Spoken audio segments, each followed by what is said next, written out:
sitios.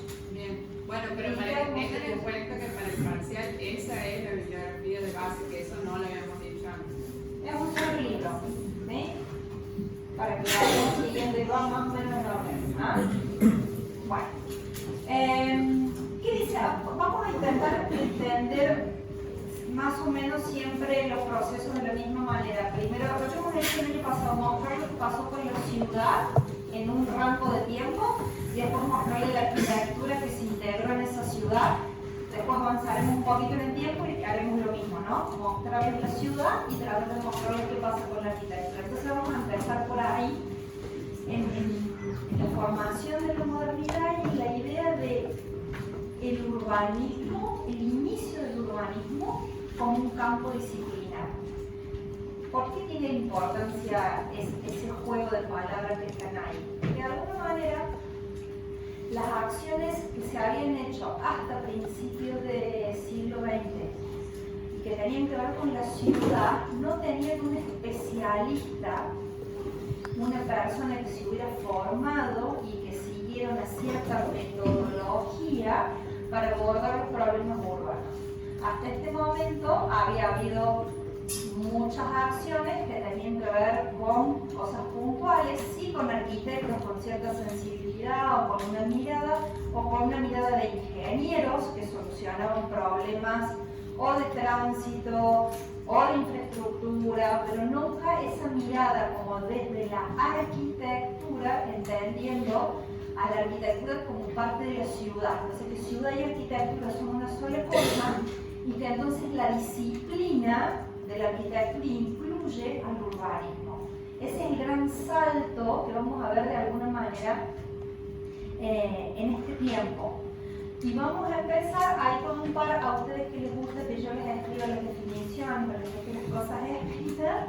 Hay un par de definiciones, pero porque son importantes y que no están en el libro, en todo caso, ¿sí? Entonces, para que algunas ya las han escuchado y otras son nuevas. Esta creo que se las dije en algún momento el año pasado cuando hablábamos de los fenómenos de metropolización del siglo XIX. Entonces, la metrópolis es la forma general de existencia moderna. O sea, vivir en la ciudad es la forma de la existencia moderna, de la existencia del siglo XX, en este caso, fines del XIX, principios del XX. Producida por el proceso de racionalización mercantilista de las relaciones sociales que modifican las cualidades de la ciudad tradicional en un universo cuantificado y abstracto. Complicada la definición, desmenúcenla, ya se las había dicho el año pasado, pero fíjense bien, la racionalización mercantilista de las relaciones sociales. ¿Sí? Por ahí va la clave, que modifican la ciudad tradicional. Entonces, hay otra definición que este libro es muy lindo, no porque lo vamos a dar nosotros, pero es un libro muy lindo, está en PDF en internet, que se llama El urbanismo, utopía y realidad, y la autora es una francesa, creo que todavía está viva, aunque está muy mayor, Françoise Jovet, una teórica muy, muy interesante. Fíjense que hay conceptos que están hermanados con el de arriba. La sociedad industrial es urbana, es casi lo mismo que dice de arriba. Esta sociedad de este tiempo es urbana. La ciudad es su horizonte. A partir de eso surgen las metrópolis, las conurbaciones y los grandes conjuntos de vivienda. La segunda parte de la idea es la que más me parece que es la que tenemos que agarrar. Sin embargo, esa misma sociedad fracasa a la hora de intentar ordenar esos lugares. La sociedad industrial dispone de los especialistas de la implantación urbana y a pesar de todo, las creaciones del urbanismo, a medida que aparecen, son objeto de controversia y puestas en tela de juicio. ¿Qué quiere decir? Que prácticamente nunca los planes se pueden concretar o terminar de llevar a cabo porque siempre son juzgados o son cuestionados o al inicio o a la mitad, como que a esta misma sociedad nunca le termina de caer bien esta planificación urbana, reclamando de alguna manera una espontaneidad sobre el crecimiento crecimiento de la ciudad y no esta cuestión de lo que pueden decir los especialistas. Y finalmente, este libro es son 6 tomos, 8 tomos. La historia del urbanismo de Pablo Sica, no espero que lo lean, ni mucho menos. Creo que los 2 últimos son solamente sobre el siglo XX.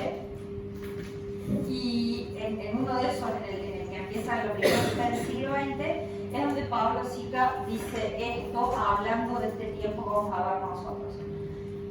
El mismo urbanismo como disciplina autónoma, como inventario de instrumentos empíricos científicos destinados a proporcionar una síntesis propositiva, operativa, de evolución y transformación de la ciudad. Fíjense la cantidad de cosas que dijo ahí.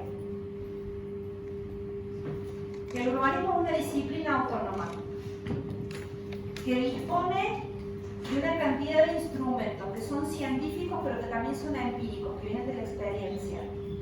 No solamente vienen del pensamiento científico, que están destinados a proporcionar una síntesis o un proyecto que tenga que ver con propuesta, pero al mismo tiempo con lo operativo, con lo que se puede hacer en la ciudad. La evolución y transformación de la ciudad nace también en las duras contradicciones que ofrece la realidad urbana y social. Es lo mismo que está diciendo François Joubert arriba, que la sociedad cuestiona pues en las duras contradicciones que ofrece la realidad urbana y social. A través de la formación de un cuerpo de operadores especializados, o sea, serían los urbanistas, de variada extracción cultural. Y vamos a ver ahora por qué de variada extracción cultural, vamos a ver algunos de ellos ahora para entender ese abanico, empeñados en el frente técnico-político, a nivel de administraciones públicas, en el seno de grupos promocionales y reformistas, en la práctica privada y más tarde en instituciones profesionales y en las universidades. O sea que esos profesionales pasan o vienen desde lo técnico-político, o sea, desde las administraciones públicas de alguna manera, que es más o menos esto, desde grupos promocionales desarrollistas, digámosle ahora, ¿sí? Y reformistas en la práctica privada, siempre el urbanismo tiene algún condimento de privado, y en las instituciones profesionales y después recién después en las universidades. Esto va a caer retarde, recién por la década de 1920-1930, el urbanismo va a ser como un problema en el aula. Hasta ese momento todo lo demás vino de oído, de lo que voy sabiendo, de lo que voy pudiendo, ¿sí? Bueno, esto no lo vimos el año pasado, porque fuimos tan en los piques al fin de año, que este no lo vimos. Pero me quiero ir acá atrás, me quiero ir bien acá atrás, porque de alguna manera este problema del urbanismo como disciplina y demás, nace en respuesta o tiene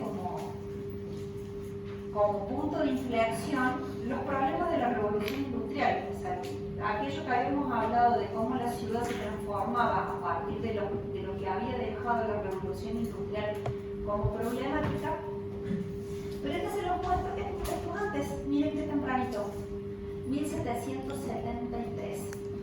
Porque tiene que ver con planificación y tiene que ver con la idea de alguien, que es este señor, Ledoux, el arquitecto, contratado en este caso, todavía no había caído la monarquía francesa.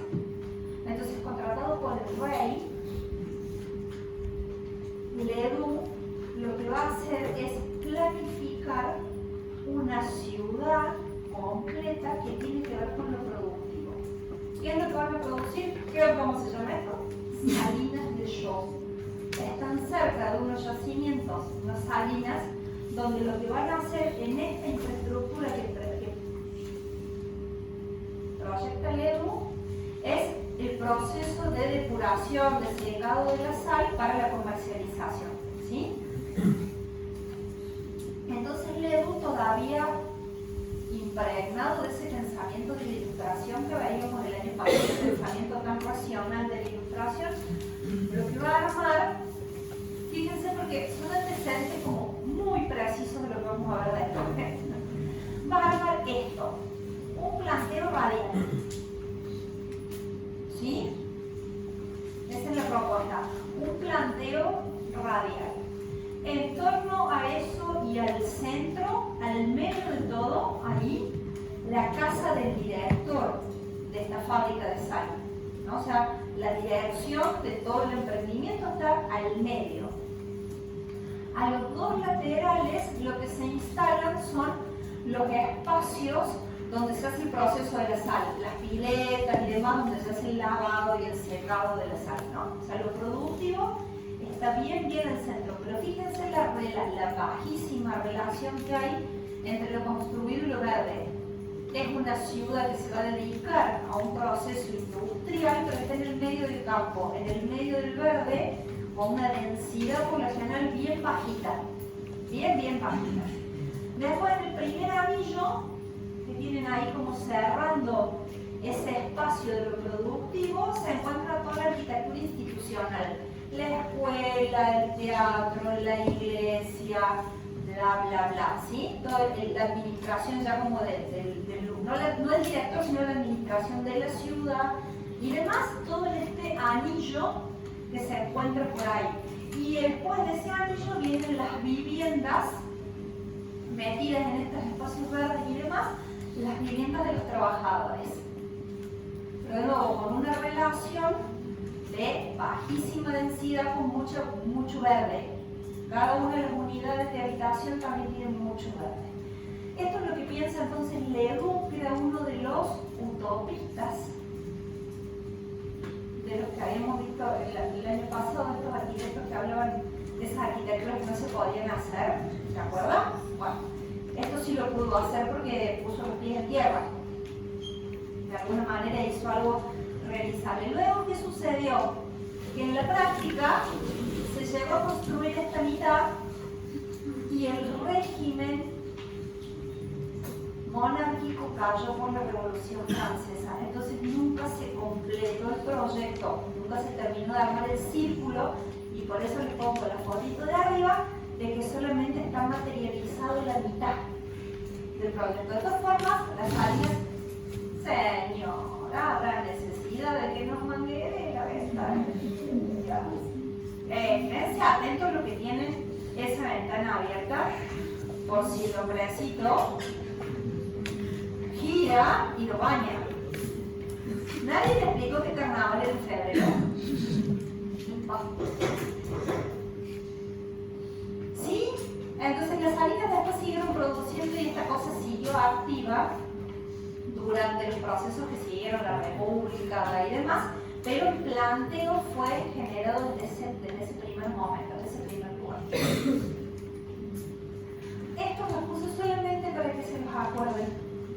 Eran todas respuestas de alguna manera, ¿no? Ese país colapsado que había intervenido el barón de Haussmann, esta Viena que había intervenido el emperador Francisco José al haber armado la Ringstrasse y ese gran ensanche que había propuesto Cerdá, dejando tres actitudes distintas. Eso era lo importante. Allá detonó la ciudad, ¿no? Le pasó topadora, tuvo todo lo que no le gustó, abrió las calles, ¿verdad?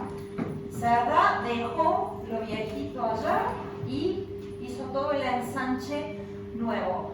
Y Viena dejó su vieja capital intacta y aprovechó el glacis después de derrumbar la muralla. Entonces, tres posturas diferentes para tres soluciones que en el fondo miraban casi al mismo problema. ¿Sí? Bien, entonces en el medio de este cuento, y acá viene cuando decía que eran gente de diferentes extractos sociales y políticos los que hacían las propuestas urbanas. Este señor, Charles Fourier, era un filósofo, ya vamos mal, socialista y utópico. Un filósofo, socialista y utópico. ¿no? Preocupado básicamente por esas condiciones de vida que había generado, hablemos siempre de la revolución industrial, ¿no? De esa ciudad colapsada, hacinada y demás, y como era un socialista, también preocupado por el sistema capitalista y la forma de la relación de los trabajadores con sus empleadores y con la ganancia que tenían esos trabajadores, ¿no? Como eran explotados 18 horas por un salario mínimo, ¿no? Trabajaban los niños, todos los problemas que ya sabíamos que venían de la revolución industrial. Este señor dijo así, bueno, paren un poco. Entonces, utópico, como dije que era, se le ocurre esta idea, y esto es un concepto mío, o sea, hasta ahora todo lo que les dije como de texto, un poco romántico en el pensamiento, romántico en el sentido de irrealizable y demasiado rosa en su mentalidad, de desarrollar esto que se llama falansterio. Su propuesta es el falansterio. Entonces Fournier dice, la propuesta es de este tiempo, me vuelvo un toque, un segundo, ven que es casi contemporánea a estas propuestas, ¿no? Estas todas empiezan a mediados del siglo XIX y este señor está parado en el mismo lugar. O sea que mientras en la realidad se estaba ejecutando aquello otro, este señor divagaba en el sillón de su casa, por decirlo de alguna forma. Entonces él piensa esto. Y primero les explico como lo que soporta la idea, después les explico la propuesta. Él dice que lo que hay que hacer es que dejar al hombre que haga lo que le guste. Y entonces, si vos haces lo que te gusta, vas a trabajar con ganas.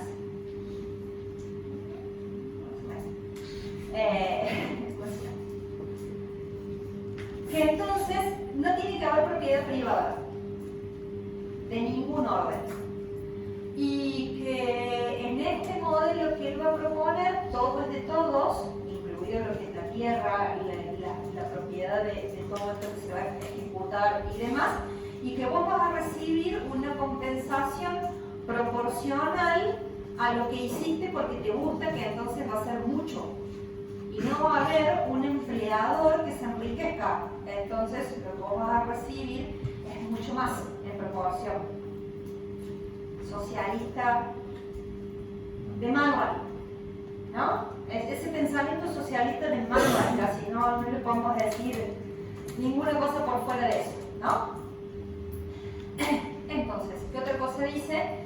Que pensando en esta idea de los trabajadores, que la unidad es la falange como unidad de trabajo, entonces de ahí el falansterio, y que para que la gente trabaje con ganas y todo eso que dijimos recién, esto tiene que estar instalado en el medio de un paisaje bucólico, en el medio del verde, de un paisaje en el que vos te sientas integrado a la naturaleza y bla bla.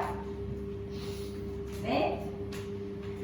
O sea, es que instala esto por fuera de la ciudad, porque la ciudad es lo que te contamina. La ciudad es la que te genera esa necesidad, la ciudad es la que te lleva al consumismo y demás. Entonces esto va a ser como casi una unidad autosuficiente de alguna manera. ¿Cómo sigue la cosa? Ahora les explico la propuesta, como desde el punto de vista. Dije que no se hizo, que no nada, así que lo que les explico son los dibujitos que hay y nada más. Lo que está acá en medio es una estructura en base como a 3 patios conectados por estas L's. El espacio de acá en medio, este gran patio rodeado de lo que serían los espacios productivos, ese es el patio de trabajo. Y todo lo que está alrededor son los talleres, los lugares para que la gente trabaje, las oficinas y demás. Todo lo que da a este patio, al del medio. ¿Sí? Este patio que está de este lado es el patio para la vivienda.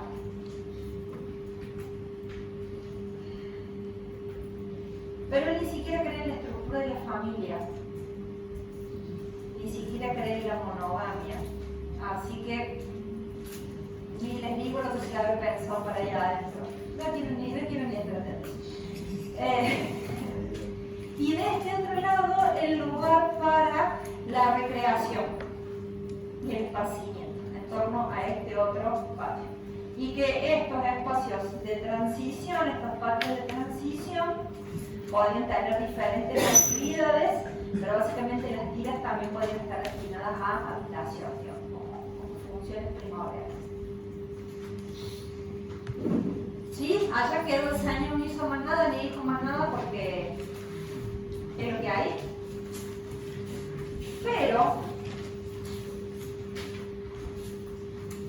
aparece este otro señor, que es Godin, otro francés, un poquitito más adelante, pero tampoco tanto, 1880. Godin era un empresario. Ya cambiamos la tónica. Godin era un empresario. Pero un empresario como con una especie de conciencia social, que entendía que las condiciones en las que se estaba dando la revolución industrial y lo productivo no se sostenían más, estaba quebrado el sistema. Entonces Godin dice, esto así va a colapsar porque esto es insostenible, no se puede seguir teniendo la gente trabajando tantas horas, no se puede tener la gente sin esparcimiento, sin educación, etcétera, etcétera. Entonces Godin lo que va a proponer es otra idea que evoluciona a partir de la del Phalansterio. O sea, toma algunas de las ideas que dijimos recién y evoluciona en algo que se llama familisterio.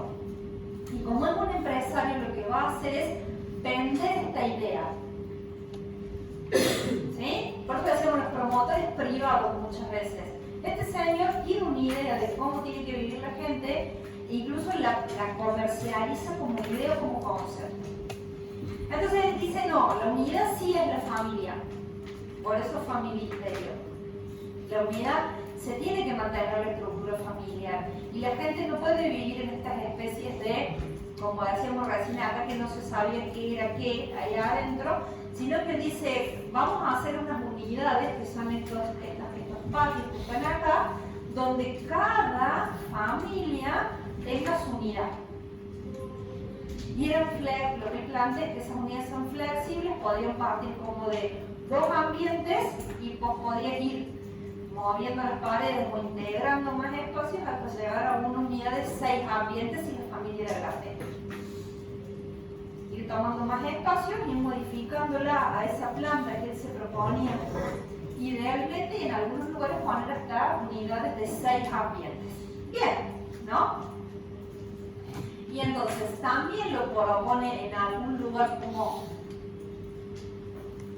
mucho verde, alejado de las ciudades ya conocidas y ya colapsadas, y entonces el único de sus ideas que vende que va a materializarse es este que está en Guisa, en Francia. Y entonces él lo que plantea es esto, miren, acá hay un río, hay un curso de agua, el dibujo es mucho más fácil, este dibujo es mucho más fácil de explicar que la realidad. Ahí va un río, por acá hay un puentecito, y entonces de este lado está lo que tiene que ver con el vivir, con la educación, con lo recreativo y demás, de este lado, ¿no? Estos otros pabellones que se arman acá afuera tienen esas actividades complementarias. Las 3 unidades son de vivienda y las actividades complementarias están por fuera, en otros módulos. Y del otro lado del río está la industria. En este caso que sí se hizo, que fue acero esmaltado, lo que nosotros conocemos vulgarmente como enlosado. ¿Vieron esos platos en la casa de la abuela? El losado que tiene todo el losado saltado. Bueno, esa era la industria. Era una industria que tenía que ver con la siderurgia, que se esmaltaba y también producían estufas y demás. O sea, no es acá, cada uno haga lo que quiera. El señor que compró este propuesta tenía esta industria y lo que hace es armar el familisterio como el espacio de trabajo de la gente que él tiene contratada dentro de esa industria. Bastante más atado a la realidad, donde él dice, acá la gente puede trabajar, volver rápidamente, no tiene que atravesar toda la ciudad, tienen los espacios recreativos, se les pueden respetar los horarios de trabajo, los niños tienen la escuela, no tienen que ir a trabajar los niños a la fábrica, ¿sí? Pensando un poco más en las condiciones laborales o en las condiciones de vida que nos acercamos más ahora que a aquellas condiciones de vida de la revolución industrial. ¿Sí? Bien. Entonces, lo que estábamos viendo es también, yo les mostré recién unas cosas que habían empezado en el tiempo de la monarquía todavía, ¿no? Entonces, ese tiempo de la monarquía se llamó antiguo régimen y el sistema de la sociedad era una sociedad estamental con nobleza, clero, burguesía y el común. Y lo que estamos viendo nosotros ahora en esta sociedad, una sociedad del siglo XIX, es una sociedad donde el rol de los miembros está definido, el rol de cada uno de los miembros está definido por las leyes del mercado. A este planteo de la sociedad de clases lo definen Marx, Engels y Max Weber, y ellos son los que plantean estas clases. Nosotros estamos viendo casi lo que pasa con esto, ¿no? Con esta gente, o en el mejor de los casos con esto, pensando en que puedan tener esa movilidad social de la que hablamos antes. Esto como un repaso del año pasado, ¿no? Eso no ni quiero ver. Bien. Entonces, eso es lo que había pasado hasta entre 1770, dijimos primero, y 1880 con el familisterio, ¿no? Ahí estamos más o menos cabalgando en unos 100, 110 años de experiencias que ninguna viene de un arquitecto, salvo la de Ledoux, que sí era arquitecto. El otro era un socialista utópico, el otro era un empresario que plantea cosas, pero no viene de una disciplina autónoma como es el urbanismo. ¿Sí? Entonces, la palabra urbanismo, miren quién la usa por primera vez o quién le inventó, entre comillas. Serra, el de Barcelona. Él es el que dice por primera vez, utiliza por primera vez la palabra urbanismo en un libro que se llama Teoría General de la Urbanización. Y a partir de ahí se va a definir como una disciplina o un campo disciplinar que pretende ser la ciencia de la concepción de las ciudades. ¿Sí? Y esto es lo que estábamos hablando antes. Pero ahí es como una definición para que después no se les pierda. Y este era el escenario que habíamos llegado, ¿no? Hay como unas imágenes para refrescar, y frente a esto, estas imágenes son todas de Londres o de Inglaterra. No todas de Londres, algunas no son de Londres, son todas de Inglaterra. Porque digamos, la revolución industrial en el lugar que más impacto tuvo fue en Inglaterra, ¿no? Lo habíamos hablado ya el año pasado. Entonces, suena como lógico que las primeras reacciones más claras también vengan desde ese mismo espacio. En el lugar donde más problemas tenés, en el lugar que tendría que reaccionar la sociedad. Entonces, va a aparecer este señor, Elizabeth Howard, lo vemos así, para que no tenga que estar pronunciándole el nombre. Va a aparecer este señor que tampoco era aquí. No mejora, chicos. Uno quiere que mejore, pero esto no mejora. Que tampoco era arquitecto, que era periodista. No, peor, por lo menos el otro era un filósofo, este era periodista. Era periodista, que vivía por supuesto en Inglaterra, vivía en Londres, y se fue unos años a Estados Unidos con la idea idea de hacer negocios y demás y terminó empleado en un diario en Estados Unidos, o sea que, insisto, no mejora. Y desde ayer empiezo a pensar cositas locas. Y como era escritor, pluma para escribir no le faltaba. Entonces escribe esos 2 libritos que están allá arriba. En realidad son primera y segunda edición, la segunda es ampliada, pero tiene la misma base, donde él plantea algo. En realidad empieza diciendo esto. La vida en la ciudad está colapsada. O sea, esa vida en la ciudad está colapsada. La vida en el campo también tiene una cantidad de problemas. De falta de comunicación, de aislación, de falta de acceso a los servicios, ¿no? La vida en el campo también tiene sus cosas. No es un paraíso. Entonces él dice que tiene que haber una tercera vía. Así empieza el libro. Que tiene que haber, o la idea, que tiene que haber una tercera vía. Y que esa tercera vía debería tener ser un punto medio entre las 2 anteriores. ¿Sí? Entonces ahí aparece la primera idea, que es la tercera vía.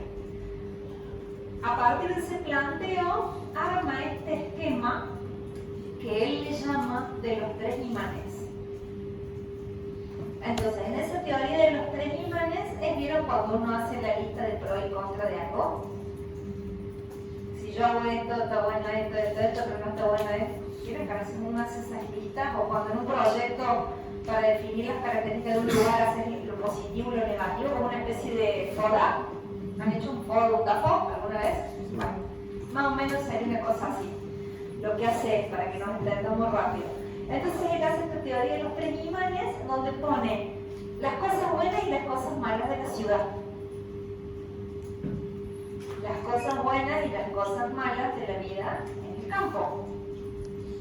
Y llega a un tercer imán, que para él es donde sacó lo mejor de cada una y dejó de lado lo malo de esas 2. Entonces quedó con todo lo bueno de las 2 formas de vida, de los 2 escenarios posibles de vida. ¿Sí? ¿Hasta ahí vamos? Te voy a ver los ojos ahora. Bueno, pero como dije que no era arquitecto, lo que él va a hacer tiene un nivel de ideograma, de esquema conceptual, pero nunca es una propuesta arquitectónica o urbana completa. ¿Sí? Para que miren los grafiquitos con ese tono, con que los grafiquitos son gráficos de ideas, pero no son gráficos que sean una propuesta urbana concreta. Entonces él empieza a plantear estas ideas de lo que él llama ciudad-jardín. En esa ciudad-jardín, en algún lado tenía nota, porque encima vienen en acres, las medidas. Yo en algún momento las había pasado hectáreas. Porque los libros los ponen en acres, como son ingleses. Como volvemos a la discusión sobre las unidades de medida. Tenemos una discusión con Delfín y con mi marido sobre las unidades de medida larga. Entonces yo, como para que lo entendamos todo en criollo, las pasé a hectáreas, que es como una medida que uno tiene más en la cabeza, ¿no? La ciudad que él plantea es una ciudad de unas 2.500, 2.400 hectáreas, o un espacio de unas 2.500 hectáreas aproximadamente. No es poco. De las cuales 400 van a estar dedicadas al espacio de habitación y el desarrollo de este modelo de ciudad que se plantea, y las otras 2.000 van a estar dedicadas a la producción agrícola. Y pienso una ciudad para unos 30.000 habitantes aproximadamente. ¿Alguna ciudad en Santiago que tenga 30.000 más o menos? Como para pensar, no, la banda no se más grande. Terma por ahí, digo para que no. Las 400 hectáreas que son Ah, la parte parte de la ciudad y en la parte de vivienda y todo lo que tenía que ver con eso. ¿Sí? Más o menos. Primero que tiene que estar relativamente lejos, pero no tan lejos de una ciudad, porque lo primero que él quiere hacer para que esto funcione es conectarlo por ferrocarril a las otras ciudades y el puerto. Si no, esto no funciona, porque lo que se produzca, cómo se va a desplazar. Entonces tiene que estar o sobre una línea de ferrocarril o que sea una desviación mínima de alguna línea de ferrocarril que ya lleve a alguna de las grandes ciudades inglesas. ¿Sí? Eso es como para empezar a pensar en el emplazamiento. Por eso él lo pone en esa cosa esquemática. Línea del ferrocarril principal, dice abajo. Ahí. Casi cerca. Después, ya que estamos, le da una vuelta completa para que de ferrocarril, ¿no? Ven que hace un loop, entra por un lado y sale por el otro, para que la ciudad tenga el medio de transporte disponible en todas las partes de la producción. Sí.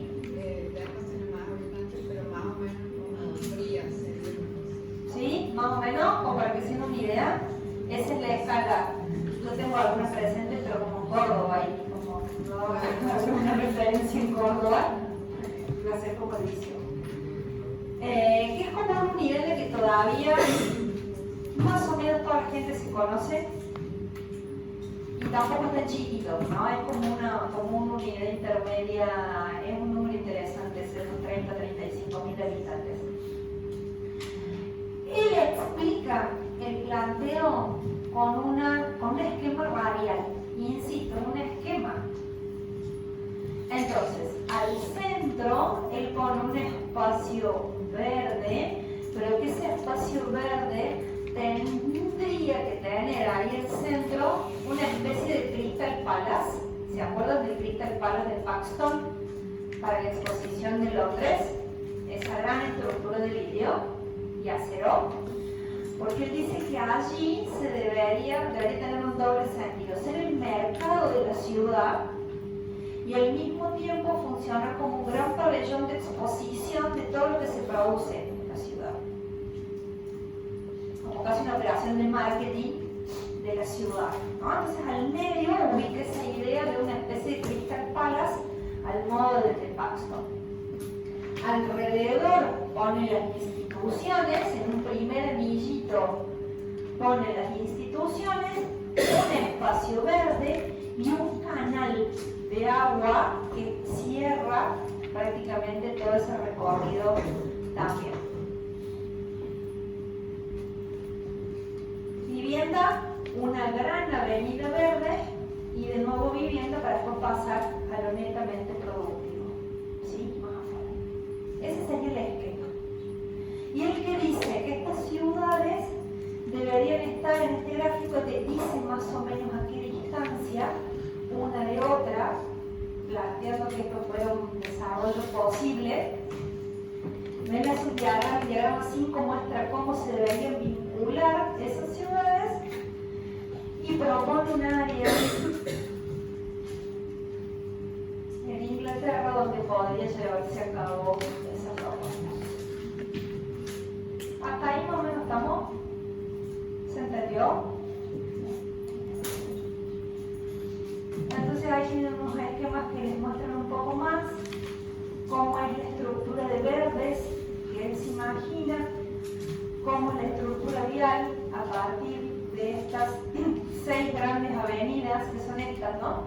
Esas avenidas que van ahí, esas 6 grandes avenidas que convergen al centro, las vías del ferrocarril que dijimos que iban por afuera y que daban vuelta todo el perímetro, un trazado también radial en el interior y cómo sería esa estructura de los edificios, de las edificaciones. Más o menos como para poder diferenciarlo en esos 3 grandes grupos de elementos urbanos, lo vial, lo verde y lo construido. Ahí está, muy bonito, ese es el esquema final, ese es el sueño de Howard. costado, incluso él se imagina más o menos las áreas en las que estarían dentro de esa región de Adelaide en Inglaterra, donde estarían mejor ubicadas estas. No quiere decir que quedaran así, pero que quedarían como con esa estructura de interdependencia de la ciudad Harvey. Bueno, el hombrecito, como era tan, aparte de periodista, era un buen lobista. ¿Saben un lobista? ¿Sí? Un lobista. Alguien que hace lobby, que habla y consigue plata. ¿Sí? Hace lobby. Bueno, Sarita era un buen lobista también. Entonces consigue emprendedores que quieren construir lo que él se había imaginado. Entonces, esta es la primera ciudad Harvey que se materializa en Inglaterra en el año 1903. Pero para poder llevarlo a cabo va a tener que necesitar dos profesionales que lleven aquel campo de ideas que él tenía a la realidad, a trazar calles en serio, a lotear en serio, etcétera, etcétera. Bien. ¿Qué consiguió de la idea? ¿Qué ven ustedes de la idea? Las avenidas que convergen como este punto, más o menos. Gracias. O sea que hay un principio como de trazado radial que se imaginaba, que convergen acá en este espacio central, que tiene la arquitectura institucional más o menos agrupada ahí, pero el Crystal Palace que iba a poner en medio, que se supo. Nada. Y del resto del trazado concéntrico tampoco, porque esto se tuvo que adaptar a la topografía, a la realidad, a la propiedad que se consiguió, que ya tenían una morfología determinada y demás, y sí va a conseguir esa bajísima densidad urbana. Unas casas instaladas en lotes individuales con muchísimo espacio verde. ¿Por qué me detengo como en esta idea? Porque casi que va a ser lo único que va a pervivir hasta el día de hoy de la idea de Howard. Si hay una idea mal entendida y mal apropiada en el urbanismo del siglo XX, es la ciudad Harvey. De aquella idea que tenía que ver con lo productivo, con lo mejor del campo, lo único que nos quedó es el barriecito con mucho verde. Así se lo digo, sin anestesia. Entonces el planteo teórico quedó en el tiempo el barrio de casa exenta y mucho verde. Y eso es lo único que entendemos por ciudad Harvey, más o menos al día de hoy. Por eso me digo que es uno de los conceptos más desarmados, más mal interpretados a lo largo de la historia. Y va a aparecer esa imagen como en realidad en inglés el cottage, como el chalet o esa unidad de vivienda exenta, con una imagen casi pintoresquista, ¿no? Como una imagen, una reminiscencia de una arquitectura del pasado, que es la que se va a transformar en las unidades de vivienda. Y los campos de trabajo no sé, quedaron más acá, más allá. Ven que ya se empieza a desarmar todo el concepto con el que había empezado Howard. La segunda, sigue insistiendo, la segunda es esta. Más desarmado todavía.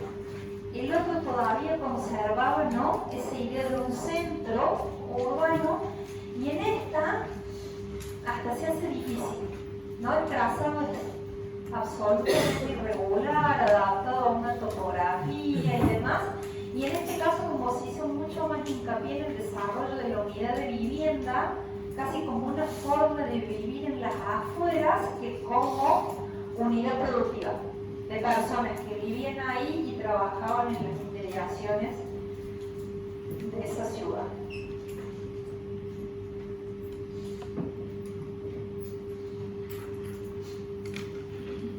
Esta es otra de las ideas que él vendió, nada más que acá hay otro profesional.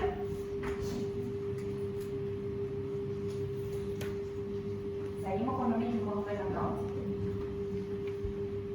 Sí, no, es como que no vale la pena explicar, pero lo que quiero que vean es simplemente que de la teoría, cuando una teoría es demasiado abstracta, llevarla a la práctica es bastante complejo, ¿no? Estas ideas pensadas por alguien que no necesariamente era arquitecto. En esta aparece una serie para que aparece esto, el cul-de-sac, digamos, la calle con ese loteo como un elemento constante, porque aparece en varios de los sectores de la ciudad. Y si no vamos a seguir malinterpretando el concepto, porque eso es lo que quiero mostrar, cómo se va diluyendo el concepto, por eso les muestro estos otros, de esas tres ideas que están todas en Inglaterra y que están bastante próximas al desarrollo conceptual, a esto, en Nueva York,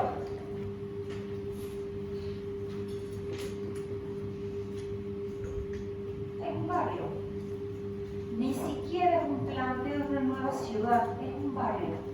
Es un sector que se urbaniza con este concepto de baja densidad y las casas exentas y mucho verde. Pero ya es simplemente un barrio que a lo mejor se empieza a plantear. Debería conseguir una skyline que se vea este barrio frente a la skyline de Manhattan, que en esa época debe haber estado por acá. Más o menos. Pero ya era, el downtown de Manhattan ya era un espacio con altísima densidad, con torres en altura y demás, aunque todavía no tenían la altura que veremos luego. Y esto que ya ni siquiera tiene el verde, ven que se diluye, se pierde, ¿no? Ya ni siquiera tiene este impacto del verde. Tiene esa idea de la vivienda tipo chalecito, tipo cottage, pero me chorearon hasta el verde porque tiene algunos sectores con verde, pero ni siquiera las casas tienen esa relación propia con el verde. O sea, ya ni siquiera el loteo mantuvo esas características de un lote grande con mucho verde. Entonces digo, es como se desintegra. Les explico esto solito y nos hacemos un recreo, ¿sí? Esta diapo solita y hacemos un recreo. Porque mientras este señor iba pensando, este otro señor que era Camilo Sitte, que era austríaco, escribe este otro libro, Construcción de ciudades según principios artísticos, e incorpora una idea nueva, que es, Sitte no solamente estaba, primero que era de una región de Europa cargada como con otros significados, estamos muy en contacto con el norte de Italia. Entonces, para él, la ciudad y el arte tenían otros códigos que a lo mejor la ciudad inglesa, que tenía esta impronta tan como industrial. Entonces, si bien el norte de Italia y lentamente Austria se empezaban a tecnificar y a industrializar, no era de la misma manera. Entonces, lo que va a decir Sitte es que, y ahí ese es su mayor aporte, planificar también las ciudades desde el patrimonio. ¿No es que se temprano? 1889. Después nos olvidamos de esto hasta ahora. Todavía no podemos recuperar en la memoria a ese concepto. Entonces, que la planificación tenía que atender a ese principio. Incorpora el valor del arte, de la arquitectura histórica y del patrimonio, que parecía que la revolución industrial se lo había llevado puesto. Entonces, el aporte de él es decir, atención, no nos olvidemos de que nuestras ciudades tienen un pasado, de que nuestras ciudades tienen valores y demás, y trae ese concepto para la planificación urbana. Ese es como su aporte. Pásense unos 15 minutos.